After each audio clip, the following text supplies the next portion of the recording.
Bonjour à tous, encore une petite vidéo d'improvisation aujourd'hui, voilà, j'espère que vous allez bien.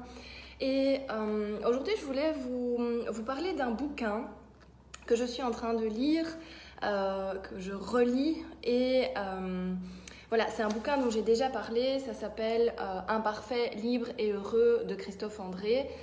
C'est vraiment une pépite qui traite de l'estime de soi.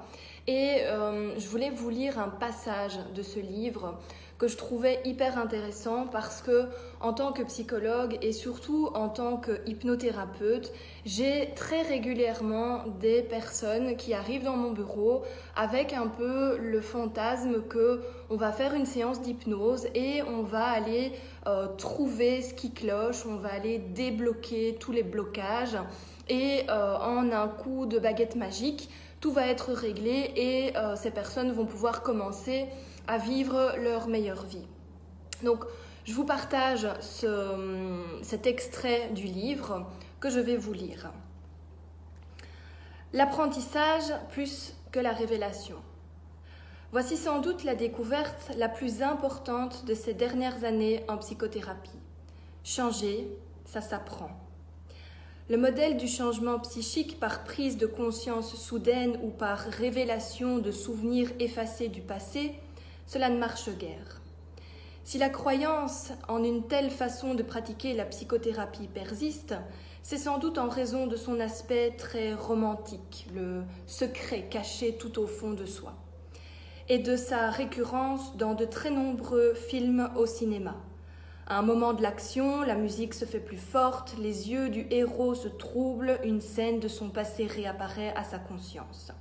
Cette découverte soudaine fait pleurer le héros ou l'héroïne et le guérit à tout jamais de ses fantômes. Ce modèle de la prise de conscience par déclic est bien sûr caricatural et ne fonctionne que dans l'imagination des cinéphiles.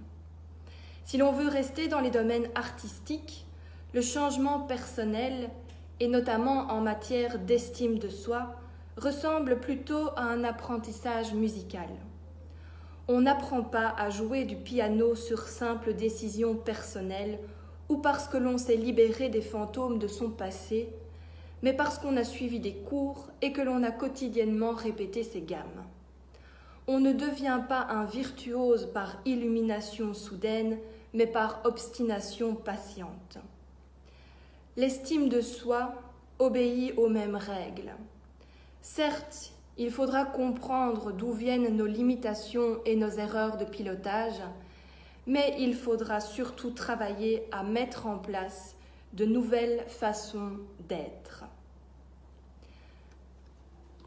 Je vous laisse sur cette réflexion. N'hésitez pas à partager avec moi.